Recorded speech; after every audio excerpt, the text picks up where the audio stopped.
አተ አረ ምን አይነት ጨዋታ ነው? አረ እግዚአብሔርን ፈጣሪ ያተረፋቸው። እግዚአብሔርን ምን አይነት ጨዋታ ነው? ሰከንድ አፍ ይቅርታ እንግዲህ ያው ሰከንድ አፍ ሁለተኛው ጎል እንዲህ እንደጨፈርኩ የመጀመሪያው ጎል እንዲህ እንደጨፈርኩ። አረ ሪስ ጄምስ ምን አይነት ተጫዋች ነው? ጆዋ ፔድሮ እስከዛሬ የሚያቃጥለንን ምን አይነት ጎል ነው ያስመለከተን? ሳንቼዝ አሲስት። አረ በስማም ለተመልካች አዝናኝ ጨዋታ እግዚአብሔርን ሳትወሻሹ በቃ የሚገርም ጨዋታ ነበረ። ክፍት ጨዋታ ነበር። በቃ ክፍት ጨዋታ። ከባዱን ጨዋታችንን እስከዛሬ 4 ዓመት ተከታታይ እዚህ ሜዳ ላይ ተገርፈናል።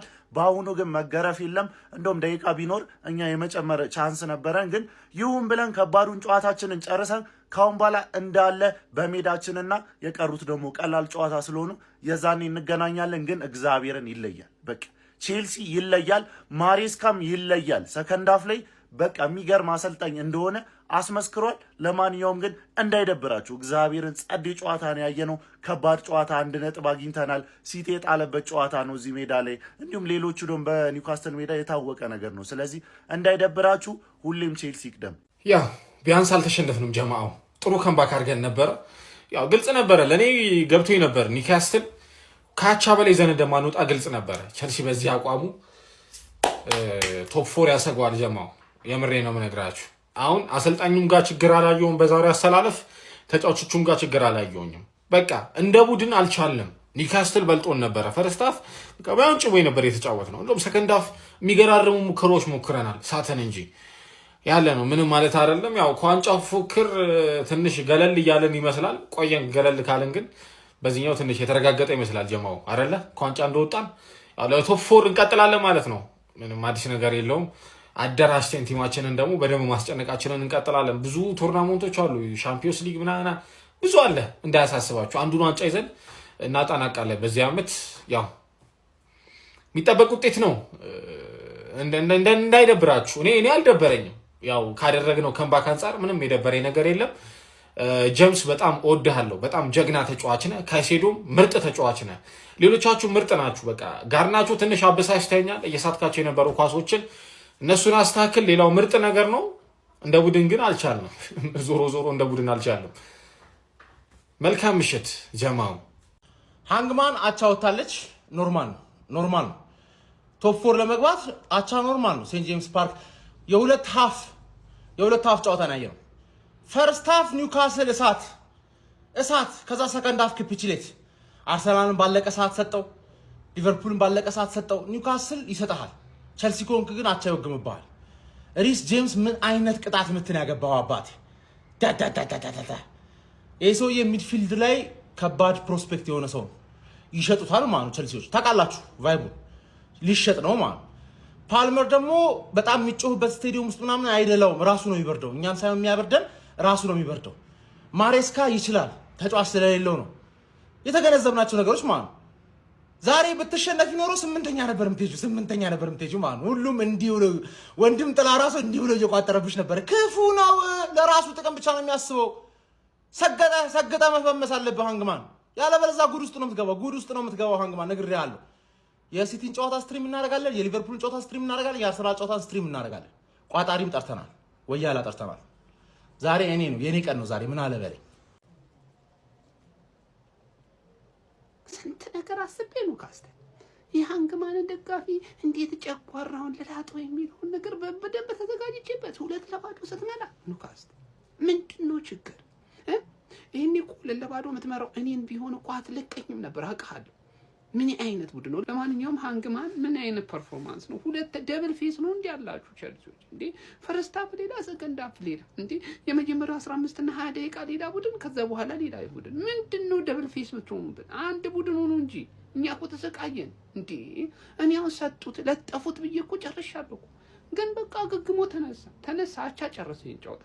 ግን ዛሬ ያሳያችሁት ሁለታችሁም ጨዋታ እጅግ የሚገርም ነው። በተለይ ደግሞ ሰከንድ ሃፍ ላይ ቸልሲ ያሳየው እንቅስቃሴ በጣም ምርጥ ነበር ጀማው። ለማንኛውም ግን እጅግ በጣም የሚያምር ቆንጆ ፉክክር የነበረበት ምርጥ የመክፈቻ ጨዋታ አይተናል የዚህ ሳምንት ማለት ነው። ለሁለታችሁም ጭብጨባ ይገባችኋል ጀማው። በተረፈ ይመቻችሁ ጀማው። ቼላ ወንድም ጥላ ቼልሲ ከሜዳው ውጪ ኒውካስትል ጋር ሄዶ አቻ ወጥቷል። አሪፍ ነበረ። ቆንጆ ቅጣት ምት አይተናል። ሪስ ጄምስ ቆንጆ ቅጣት ምት። ታክሉስ ብትሉ ሁለተኛ ጎል በሉት የሪስ ጄምስ ቅጣት በጣም ያምራል። ታክሉን ፒስ ነው። ጋርናቾ አትሆንም። ጋርናቾ እንኳንም ወጣች። ጋርናቾ ኳስ በጣም በመስመር በኩል ይሄድላታል፣ ትበለዋለች። ወይ ደና ድሪብል የለ ወይ ደና ክሮስ የለ፣ ትመገበዋለች። ቆንጆ ጨዋታ ነው ያየነው። ከረፍት በኋላ በተለይ ቼልሲ አሪፍ ተንቀሳቅሷል። ከምባክ አረጉ። ሬሞንታዳ እያልኩ ነበር ያየሁት፣ አልተሳካም። ነገ ደግሞ ውዱ ክለባችን ቪላ ሜዳ ሄዶ ቪላን ይገጥማል። አቢዩኤል ደግሞ ምቹ ኮርነር ቆንጆ ኢቨንት አዘጋጅቻለሁ፣ እንዳትቀሩብኝ። እስከዛሬ እንግዲህ ተነፋፍቀናል። ኳስ 5 ሰዓት ሆኖብን አካውንታችን ላይ የሆነች ቀይ ነገር በርታለች። ሙሉ የእግር ኳስ ቤተሰብ ይሄ የዩናይትዳውያን ግዴታ ብቻ አይደለም። ምንሙን እየገባህ አካውንቴን ኮፒ ሊንክ አርግ፣ ኢንጌጅ አርጉ ከቪዲዮቼ ጋር። አለበለዚያ ይቆያል፣ ከረጅም 3 ወር ይቆያል ምናምን ብለውኛል መሰለኝ። እኔ አይመቻቸው ያራዳ ልጆች ቼላዋቸው ወጥቷል። በስማ ምን አይነት ጌም ነው ግን የተመለከትነው? ኒውካስል ከቼልሲ አረ በለው። በተለይ ፈርስት ሃፍ ያየነው ኒውካስል እንዴት አባቱ የሚገርመው ኒውካስል ነበር ያየነው። ይሄ አጥቂ ዋልትማድ እንዴት አባቱ ነው የሚችለው?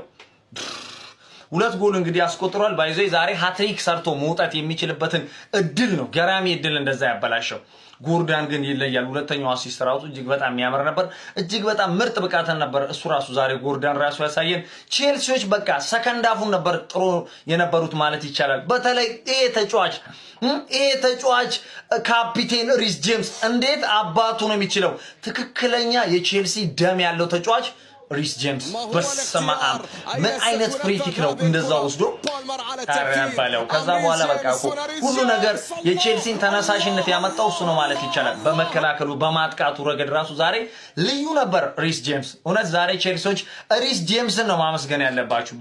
ይሄ ተጫዋች ቃላት የለኝም በእውነት ነው የምላችሁ። ያው ኒውካስሎችም እንግዲህ ሰከንድ ሃፍ 2 አቻ ከሆኑ በኋላ ማለት ነው ጥሩ ተንቀሳቅሷል። ግን ጨዋታው በ2 አቻ ተጠናቋል ማለት ነው። ያው እንግዲህ ቼልሲ ነጥብ ጥሏል፣ ለነጥብ ጥሏል ማለት ነው።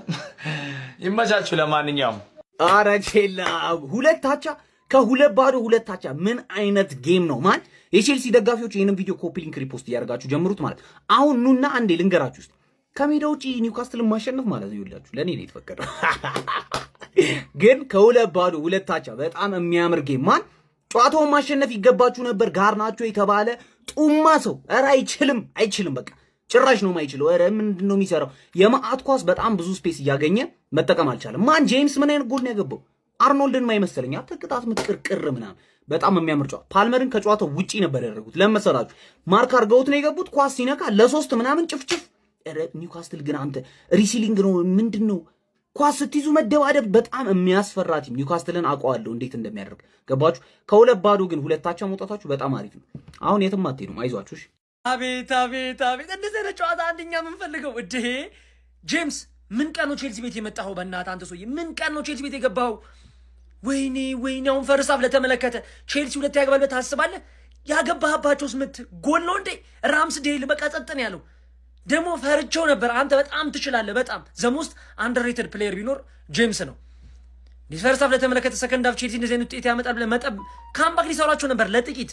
ኒውካስትል የሳቱት ኒውካስትል ቅያሬ ያደረጋ እነ ባርነስን ወይኔ ኤላንጋ ማዛጋ ዊሳ እያለ አስበላቸው። ግን ያበደ ወልትማን በጣም ይችላል። ግን ጥያቄ አለኝ እዚህ ጨዋታ ላይ ይሄን እንኳን እዚህ ጋር እንዲ ከተተው ከተተው ቱቦ ውስጥ ጨመረን ያደረገው እዛ ማኖን እሺ ይሁን። ግን ጨመረው እንደዚህ ትከሻለህ።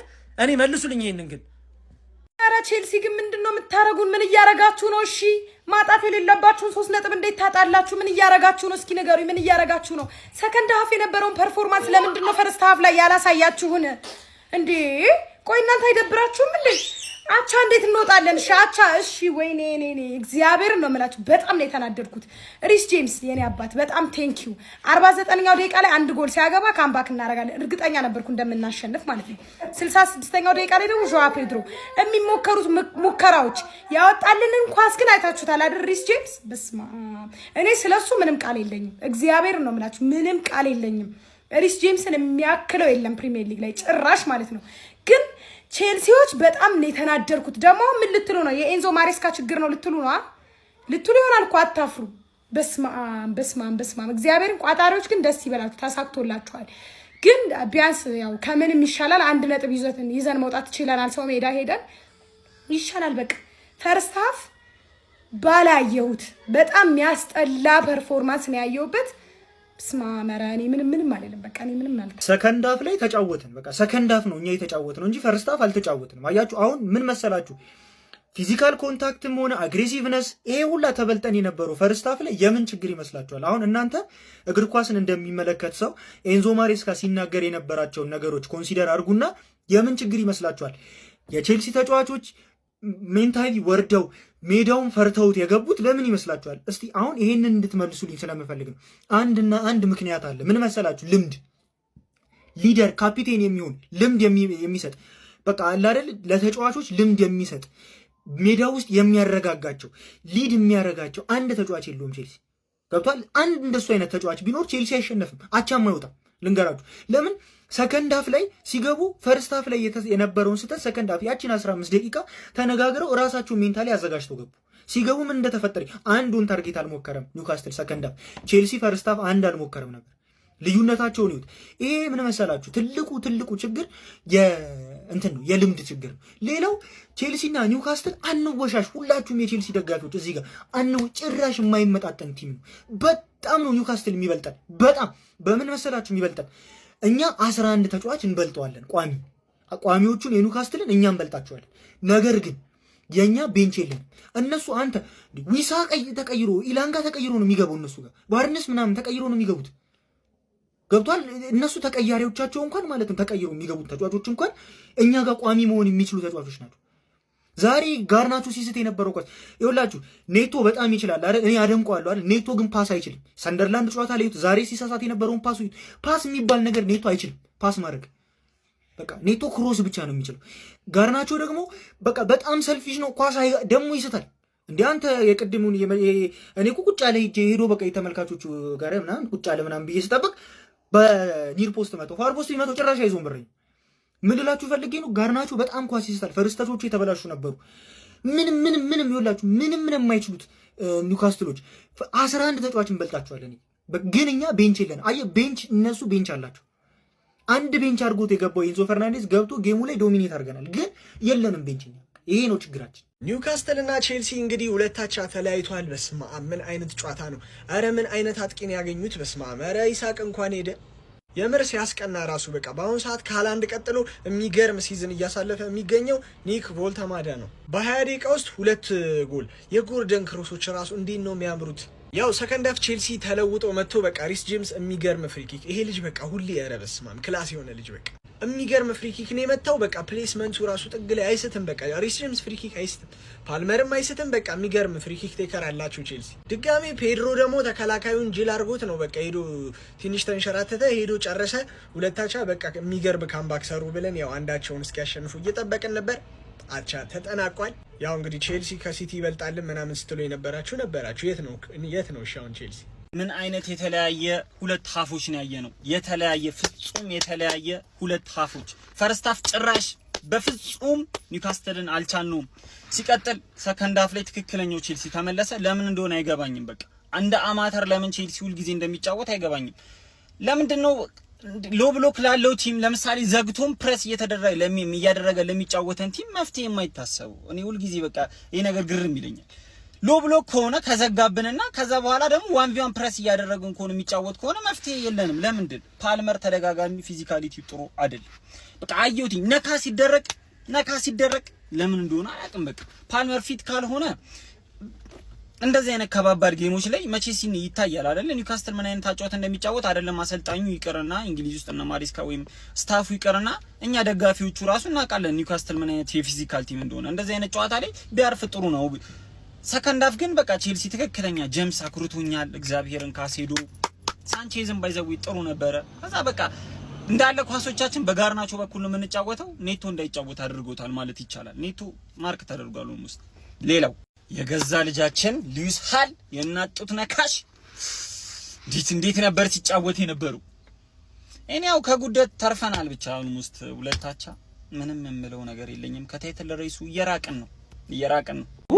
በቃ ፕሪሚየር ሊግ ግን ምን አይነት ሊግ ነው ጋይስ? ምን አይነት ኳስ ነው የተመለከትነው? ቀናችንን በእግር ኳስ ለመጀመር ምርጥ ጨዋታ በ17ኛው ሳምንት እንግሊዝ ፕሪሚየር ሊግ መርሃ ግብር ኒውካስትል ዩናይትድ ሴንት ጄምስ ፓርክ ላይ የምዕራብ ለንደኑን ቼልሲን አስተናግዶ 2-2 ተለያይቶ ነጥብ ተጋርተው ተለያይቷል። በጣም የሚገርም ጌም ነበር የተመለከትነው። ፈርስት ሃፍ ኒውካስትል በጣም የተሻለ ቡድን ነበረ። በሙከራዎች ረገድ በጣም ጥሩ ሙከራዎችን ማድረግ ችሎ ነበር። ኦልቲሜትም 2 ጎሎችን ለኒውካስትል አስቆጥሮ የመጀመሪያ አጋማሽ በኒውካስትል ዩናይትድ 2-0 አሸናፊነት ነበረ የተጠናቀቀው። ነገር ግን ከሁለተኛው አጋማሽ በኋላ የኢንዞ ማሬስካ ቼልሲ ፍጹም ተለይተው ነበረ የገቡት። ከዛ በኋላ ሪስ ጄምስ በጣም አስደናቂ የሆነ ፍሪኪክ ጎል ካስቆጠረ በኋላ 2-1 በማድረግ ሁለተኛው አጋማሽ እንደተጀመረ ቼልሲዎቹን ወደ ጨዋታው መመለስ ችሎ ነበረ። በድጋሚም እንግዲህ ጃኦ ፔድሮ ከግብ ጠባቂው ሳንቼዝ አሲስት የተደረገለትን ኳስ በሚገርም እርጋታ በማስቆጠር ጨዋታው 2-1 በመሆን በዛ ውጤት ተጠናቋል ማለት ነው። ሰከንድ ሃፍ ደግሞ ቼልሲዎች በጣም የተለየ ነበሩ። ፈርስት ሃፍ ኒውካስትል ነበር፣ ሰከንድ ሃፍ የቼልሲ ነበረ። ኒውካስትል ሰከንድ ሃፍ ምንም አይነት ታርጌት መሞከር አልቻለም። ቼልሲ ፈርስት ሃፍ ምንም አይነት ታርጌት መሞከር አልቻለም። እርግጥ ኒውካስትል ዩናይትዶች ወደ መጨረሻ አካባቢ ከአንድም 2-3 ጥሩ የሚባሉ ጎል የሚሆኑ አጋጣሚዎችን አግኝተው ሳይጠቀሙባቸው ቀርተው ነበረ። ሪስ ጄምስ ግን ምን አይነት ተጫዋች ነው ጋይስ! ይለያል። በቃ ይከላከላል፣ ያጠቃል። ያንን የሃርቬ ባርነስ ኳስን አይታችሁታል እንዴት ታክል እንደወረደበት? ምን አይነት ተጫዋች ነው! ፍሪኪ ጎል ውስጥ ብትል ተከላካይ እንደዛ አይነት ጎል ያስቆጥራል ጋይስ። ለማንኛውም የኢንዞ ማሬስካው ቼልሲ በ29 ነጥብ በፕሪሚየር ሊጉ 4ኛ ደረጃ ላይ ለጊዜው ተቀምጧል። የሚገርም ጨዋታ ነበር ግን የተመለከትነው። እናንተ ስለ ጨዋታው የተሰማችሁን ሀሳባችሁን ኮሜንት ሴክሽን ላይ አካፍሉኝ። የፕላስ ምልክቱ በመጫን ፈጣን አድርገው ሲሆኑ ኳሳዊ መረጃዎችን ማግኘት ይችላላችሁ። ቼላ 2-0 ከመመራት ተነስታ 2 ወጣለች ማለት ነው። በዚህ ጨዋታ ቼላው ነጥብ ጣለ ለማለት በጣም ከባድ ነው። ኒውካስትል ነው እንደውም የተሻለው ቡድን የነበረው። ኒውካስትል በዚህ ጨዋታ ነጥብ ጥሏል ማለት ነው። ወደ 10 ቢጫ ካርድ ምናምን የተመለከትንበት ጨዋታ ነው። ምን አይነት የሚገርም ጌም፣ ያበደ ጨርቁን የጣለ ጌም ነበር ማለት ነው። ምን አይነት ጎሎች እንደተቆጠሩ ተመልክታችኋል። ጄምስ የሚያምር ቅጣት ምት ነበር ያስቆጠረው። እንዲሁም ደግሞ የፔድሮ ጎል ማለት ነው። ምን አይነት ፈርስት ተች ነው! ያራዳ ልጆች አየር ላይ ነው የቀነሰው ተጫዋቹን ማለት ነው። አየር ላይ በግንባሩ ቀንሶት ሄደ፣ ባናቱ ማለት ቀንሶት ሄደ ተጫዋቹ ማለት ያበደ ፈርስት ተች፣ ያበደ አጨራረስ ማለት ነው። ፔድሮ የሚገርም ጨዋታ ነበር። ለማንኛውም ቼላው በዚህ ሳምንት ደረጃዋን አትለቅም ማለት ነው፣ በጎል የተሻለች ቡድን ስለሆነች። እሺ አሁን ካምባክ በማድረጋችን እንደሰት ወይስ ነጥብ ጣልን ብለን እዚች ጋር እናልቅስ? ኧረ ምንድን የሚሻለው? በስማ ምን አይነት ጨዋታ ነበር ለኖርማል ደጋፊ ማለት ነው። አሪፍ ጨዋታ ያዩ ይመስለኛል ቢያስባለው እዚች ጋር ይኸው። አዎ ግን ቋጠሮ በዛ ዲ ዳኛው ራሱ ማለት ነው ጠዋት የሆነ የአንቶኒ ጆሹዋ ምናምን ቦክስ አይቶ ነው መሰለኝ የመጣው። አንድ ነገር ሲፈጠር ይሰጣል። በቃ እኔ ምን እንደሚሻለው እሱ ነገር አላውቅም። በጣም ሞመንተም ምናምን አበላሽቶብናል። የተጫዋቾችንም እዚች ጋር አፌክት አድርጓል ብያስባለሁ። ለማንኛውም 2-1 ሳንቼዝ ራሱ ማለት ነው አሲስት። ዛሬ ምን አይነት ነገር ነው የተፈጠረው? ዛሬ አሪፍ ነገር ያየን ይመስለኛል። ለማንኛውም 2-1 አልቋል የጨዋታ። አይ ቶፕ 4 በቃ መጮት ጀመር። ወይኔ በስማ ይሄ ጨዋታ ላለመለጣችሁ ሰዎች በጣም ነው ማዝነው። ምን አይነት ጌም ነው! ፈርስት ሃፍ ላየ ቼልሲ እንደዚህ ይገለብጣል ብሎ ማንም የማያስበው ቼልሲ ሪስ ጄምስ ከኒውካስትል 3 ነጥቡን ወሰደባቸው። 3 ነጥቡን የሚገርም ቅጣት ምንትን ያስገባው እንደዚህ አይነት ይቻላል ወይ ነው። ከዛ ደግሞ ሶስተኛው ጎል እንዳይቆጠርበት ያደረገው መንገድ እዛ ቦታ ላይ አብዛኛው ተከላካይ ፔናልቲ ነው የሚያሰጠው። ሪስ ጄምስ የሚገርም ሸርተቲ ነው ወረደው። ረጊ ኒውካስትል አባከኑት፣ አይገልጹም፣ አባከኑት። በራሳቸው እጅ ነው ይሄን 3 ነጥብ ያጡት። ቼልሲ 1 ነጥብ ማግኘቱ ራሱ ሪስ ጄምስ ነው ማመስገን ያለበት እንጂ ኒውካስትል ዋልቲሜድ ፈርስት ሃፍ ከዛ ባርነስ ደግሞ ሰከንድ ሃፍ ያባክኑታል፣ አይገልጹም። ይሄ ጨዋታ ያመለጣችሁ ሰዎች አዝናለሁ በጣም። ቼልሲ ከኒውካስትል ጋር አቻ ወጥቷል። ሆኖም ግን የጃኦ ፔድሮ ምን አይነት ጎል ነው ያስመለከተን ጋይስ! ምን አይነት የግል ብሪሊያንሱን የተጠቀመው! በስመ አብ ጋይስ፣ ምን አይነት አስደናቂ ጎል! ኦፍ ኮርስ ሪስ ጄምስ የሚገርም ቅጣት የምታስቆጥሯል። ነገር ግን እኔ የራምስዴል ድክመትን በዛ ጎል ላይ ስለተመለከትኩ ከሱ በላይ እኔ በጣም የማረከኝ ጎል የጃኦ ፔድሮ ነው። አይታችሁታል አይደለ? ሮበርት ሳንቼዝ በርቀት ኳሱን ከለጋለት በኋላ ተከላካዩ ቲያውን እንዴት አድርጎ በቴስታ ኳሱን ለራሱ ሴትአፕ እንዳደረገና እንዴት አድርጎ ማስቆጠር እንደቻለ ይሄ በጣም አስደናቂ የግል ብቃቱን ያሳየን ጃኦ ፔድሮ። ለማንኛውም ወደ ሴንት ጄምስ ፓርክ ያመራው ቼልሲ እንግዲህ 2-0 ከመመራት ተነስቶ 2-1 መውጣት ችሏል። በመጀመሪያው አጋማሽ እጅግ ደካማውን ቼልሲን የተመለከተነው በሁሉም ረገድ በመከላከሉም በማጥቃቱም እጅግ ደካማ ነበር። በሁለተኛው አጋማሽ ግን ተሻሽሎ ቀርቦ እንግዲህ 2-0 ከመመራት ተነስቶ ሪስ ጄምስ ከረፍት በኋላ ወዲያው ባስቆጠራት የቅጣት ምት ጎል እንደዚሁም ደግሞ በጃኦ ፔድሮ አስደናቂ ግብ ታግዞ 2-1 ጨዋታውን መጨረስ ችሏል። ኒውካስትሎች በዚህ ጨዋታ ላይ የሚገርም ተጋድሎ ነበር ያሳዩን። በተለይ ደግሞ በመጀመሪያው አጋማሽ ሙሉ ብልጫ ነበራቸው ማለት ይቻላል። በተለይ ደግሞ አሌክዛንደር አይዛክን እንዲታካላቸው ያመጡት ጀርመናዊው ቮልትሜድ ምን አይነት አስደናቂ ሲዝን ነው በመጀመሪያው አመቱ በኒውካስትል እያሳለፈ የሚገኘው። በጣም በአስደናቂ ሁኔታ 2 ጎሎችን አስቆጥሮ አንቶኒ ጎርደን ምርጥ እንቅስቃሴን በመጀመሪያው አጋማሽ አሳይቶ ነበር። በሁለተኛው አጋማሽ ግን በተለይ ሪስ ጄምስ ወደ መከላከሉ ወደ ቀኝ ተመላላሽነት ቦታው ላይ ሲመለስ ቼልሲ በደንብ ተረጋግቷል። ኤንዞ ፈርናንዴዝ መሃል ላይ ገብቶ ቡድኑን ማረጋጋት ችሏል። ለማንኛውም ቼልሲ በ17ኛው ሳምንት የእንግሊዝ ፕሪሚየር ሊግ ጨዋታ ወደ ኒውካስትል አምርቶ 2-2 ተለያይቷል። ስለ ጃኦ ፔድሮ አስደናቂ ጎል እንደዚሁም ስለ ቼልሲ አቻ መውጣት የእናንተን ሀሳብ ኮሜንት ሴክሽን ላይ አጋሩኝ። እንደነዚህ ፈጣን እግር ኳስ መረጃዎችን በቀጣይም ለማግኘት የፕላስ ምልክቷን በመንካት የሜዳ ስፖርት ቤተሰብ ይሁኑ። ሳንቼዝ ከሆነ ተጫዋች የበለጠ የጎል ኮንትሪቢዩሽን አለው ቢባል ማን ያምናል? የዛሬ አሲስቱ ይለያል ነው የምላችሁ። ጆ ፔድሮ የሚገርም አጨራረስ ነው። ያው ጨዋታው አቻ ቢያልቅም የሚያምር ጨዋታ አይተናል ከረፍት በኋላ ማለት ነው። ዳኛው እንደተመለከትነው ለሚጮት ሰው እንደሚያደላ ነው ዛሬ ያየ ነው ማለት ነው። ከረፍት በፊት ቼልሲን ጨቆነን ማለት ነው። ከረፍት በኋላ ደግሞ በጣም ነው የካሰን ነው የምላችሁ። ጄምስ ትክክለኛ ካፒቴን ማለት ይሄ ነው። ሁሌ በቃ ማይዋዥቅ ብቃት፣ ሁሌ ምንኮራበት ተጫዋች፣ እግዚአብሔር ሁሌም በቃ ደስ የሚለን ተጫዋች። ጋርናቾ ይችላል፣ ብዙ የጎል እድሎችን አምክኗል። አዎ ይችላል፣ ግን እንደዚህ የሚያስጨንቅ ተጫዋች ነው የሚፈልገው በእግዚአብሔር ያለ አንድ ጊተንስ ወይ ተጫዋቹን ያልፍ ወይ መተው እንዲህ ስርጅ ጋርናቾ ጋርናቾ እኔ በስሎልኛል። እግዚአብሔርን በጣም እያሰበልኝ ነው። ቢያንስ ጭንቅላት ኖሮታል ጋርናቾ። ብቻ በዛሬ ጨዋታ የሚገርም ነው። አቻም ለኛ ወርቅ ነው። እግዚአብሔር ሁላችንም ሳንፈልግ ወንድማችን ላይ መቋጠር ነበረብን፣ ግዴታ ነው። ምክንያቱም ቶፕ ፎር መግባት ስላለብን ማለት እዚህ ጋር ወንድማማችነታችን ማብቃት አለበት። አብረን ብንገባ ደስ ይለን ነበረ፣ አልሆነም። በቃ ቼላው እንደዚህ ነጥብሽን እያንጠባጠብሽ እኛ ቶፕ ፎር እንገባለን ማለት ነው። ኒውካስትል ግን ምንድነው 2-0 እየመራ ጨዋታውን መግደል በዚህ ያክል ደረጃ ያቃተል? ቼላው ግን ምን አይነት ካምባክ ነበር ልሰራ የነበረው? የሚገርም ጎል፣ የሚገርም ቅጣት ምታይተናል። ቼላው ይመቻችሁ። የሰው ደስቲ ጨዋታ ደግሞ ነው። ቢስሚላ እንዴት ያበደ ጨዋታ ነው ያየ ነው። ፈርስት ሃፍ ሊጫወቱ ነው የመጡት ኒውካስትሎች፣ ቼልሲ ሰከንድ ሃፍ ሊጫወቱ ነው የመጡት። ሁለቱም ረፍቱን ተካፍለውት ነው የሄዱት ማለት ነው። ግን ከሆነ ሰዓት በኋላ በቃ ያበደ ጨዋታ ነበር። ሁለቱ እኩል የሚገባው አይነት ጨዋታ ማለት ነው። ቼልሲ ግን ወይኔ ጋርናቾ እንዴት ነበር ስትቃጠሉ የነበራችሁት የዩናይትድ ደጋፊዎች? ቢስሚላ ይሄ ምንም አርጀንቲና፣ ይሄ ጥቁር አፍሪካዊ ተጫዋች ነው፣ ምንም አርጀንቲና አይደለም። እንዴት እንደሚያቃጥል ማለት ነው። ግን በቃ ቅዳሜን የሚያሳምር ቅዳሜን በአሪፉ የሚያስጀምር አይነት ጨዋታ ነው ያየ ነው። ይመቻችሁ። አሪፍ ጨዋታ ነው። ያመለጣችሁ ሰዎች በጣም ነው የሚያሳዝን ነው። ይሄ ጨዋታ በጣም ጸዴ ጨዋታ ነበር ያየ ነው። ይሄ ሁሉ ከተማ ነው። አዎ ከተማ ነው። ከተማ ቼልሲ ፐሱን ፐርቶ ፈረጠጠ። መክሰስ አብሮ ከኒውካስትል ጋር ተጋርቶ በላ ያራዳጆች አቻው የምሬን ይመቸው። እንደውም 45 ደቂቃ 2-0 ሲመራ ቆይቶ በሁለተኛው አጋማሽ ሁለት ጎል አግብቶ አቻው ወጥቷል። ቼልሲ ለማንኛውም ጫና አድርጎ ነበረ፣ ግን ነጥብ ጥሏል። ለኛ ጥሩ ነው ያራዳጆች። ብቻ ሃንግማምን ከመታመን እኮ ውስጥ ያለ ድንጋይ ዋና ለምዷል ብለህ ብታመን ይቻላል። የምሬን ነው። ሃንግማን ምንድነው ችግራቸው? የኔ ጣፈንታ እየደረሰብሽ ነው። ይቻቻ ጥሩ አይደለችም። የምሬ ነው። ብቻ ይመችሽ። አሁን ለንደን ቀይ ነች ወይስ ብሉ ነች? ልናደድ ወይስ ልደሰት ወይ ምን ላድርግ? በእናታችሁ እኔ አልገባኝም። በቃ እግዚአብሔርን ፈርስት ሃፍ ያሳየነው የደደብ አቋም እኔ ቼልሲ እንደዚህ ሲሆን አይቼው አላውቅም። ምንድነው እየሆነን ያለ ነው? ምንድነው እየተፈጠረብን ያለው? ምን አይነት ታክቲክ ነው ይዘን የምንገባው? ወይ በስነ ስርዓት አልተከላከልን፣ ወይ በስነ ስርዓት አላጠቃን። ምንድነው እያደረግን የነበረው? ፈርስት ሃፍ ላይ ምንድነው?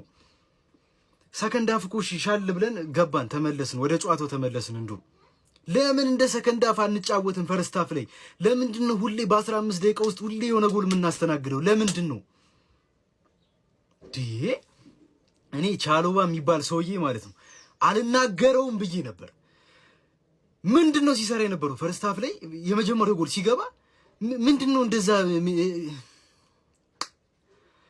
ተቃጠልኩኝ። እግዚአብሔርን ጋርናቾም እንደሚያደርግ አያውቅም። ምን ስንት ኳስ በቃ ፔድሮ ኔቶ ምንድን ዛሬ እንዲሁም ለየት ብሎ ጆዋ ፔድሮ ሲለፋየሁት፣ ጆዋ ፔድሮ ተሽሎ ሲለፋየሁት ዛሬ ከሁሉ የጄምስን ነገር አላውቅም። በቃ ጄምስ ማለት እኛ በቃ እድለኞች ነን። እግዚአብሔርን ነው የምላችሁ። ጄምስ ስላለን በጣም እድለኛ ተጫዋቾች ነን፣ ቲሞች ነን። በቃ ዛሬ ካይሴዶ፣ ጄምስ እና ፓልመር ማለት ነው በቃ ይሄ ለዚህ ክለብ በቃ ተዋደቁ። በረኛው ሳንቼዝ ሁለት እኩል ወጥተናል፣ ግን ይህን ጨዋታ ማሸነፍ ነበረብን። ደርሰናል እኮ በቃ ማሸነፍ ነበረብን። ይህን ሰውዬ ልናገረው፣ ኤንዞ ማሬስካ ምን ላድርገው? እንዲወጣ ፈለግኩ ፈርስት ሃፍ ላይ። ሰከንድ ሃፍ ላይ ደግሞ ታምራዊ ነገር አሳየኝ። ግራ አጋባኝ እኮ። ክርስቶስን እንችላለን። ዋት ኤ ካምባክ ይልሃል። ዋት ኤ ካምባክ። ቼልሲስ ባክ። ባይዜ ሰከንድ ሃፍ ላይ ያየነው ቼልሲ የዓለም ሻምፒዮናውን ቼልሲ ነው ያየሁት። ሪስ ጄምስ ምን አይነት ቅጣት ምት ነው? ምን አይነት ቅጣት ነው? ምን አይነት ጆዋው ፔድሮ ነው ያየነው? ምን አይነት ጆዋው ፔድሮ ነው ያየነው? ሮበርት ሳንቼዝ ሁላችንም ቆመን እናጨብጭብለት። ሮበርት ሳንቼዝ የኛ ግብ ጠባቂ አሲስትም ያደርጋል ብራዘር አሲስትም ያደርጋል። እዛ ክሊንሺታችን እኩል ሆነ ብለን ተደስተን ሳናበቃ የኛ ግብ ጠባቂ አሲስት ያደርጋል ነው ማለት። ምን አይነት አጥቂ ነው ያለን? ጋድ ጆዋው ፔድሮ ይገባዋል። ሪስ ጄምስ ዛሬ ይለያል ነው ምላችሁ። ኮል ፓልመር ሰከንድ ሃፍ ላይ እጅግ በጣም ተቀይሮ ነው የገባው። ኤንዞ ማሬስካ ሰከንድ ሃፍ ላይ የዓለም ሻምፒዮናውን ቼልሲን አስመልክቶናል። ክርስቶስን እንችላለን። ጄምስ ፓርክ በጣም አስቸጋሪ ስቴዲየም እንደሆነ እናውቃለን። ብሉ ኢዝ ደ ከለር ኮርቼበታለሁ፣ በቲሜ ኮርቻለሁ። ወያሊት አዳሜ እየመጣሽ የምታሽቃብጭ ሁላ ግቢና አውጩ። ሰከንድ ሃፍ 2 ጎል አገባው ብለ ይሄ የለንደን ኩራት ላይ አተኛም እኮ አባቴ። 90 ደቂቃ ፍሽካ እስካልተነፋ ድረስ አትችልም ማለት ነው። ብሉ ኢዝ ደ ከለር ክርስቶስን ኮርቻለሁ። ሰከንድ ሃፍ እንለያለን ነው ምላችሁ። 90 ደቂቃውን በአጠቃላይ ተጋድለዋል ልጆቻችን። ከ2-0 መመራት ተነስተን ግባና አውጣው ነው ምለ ግባና አውጣው።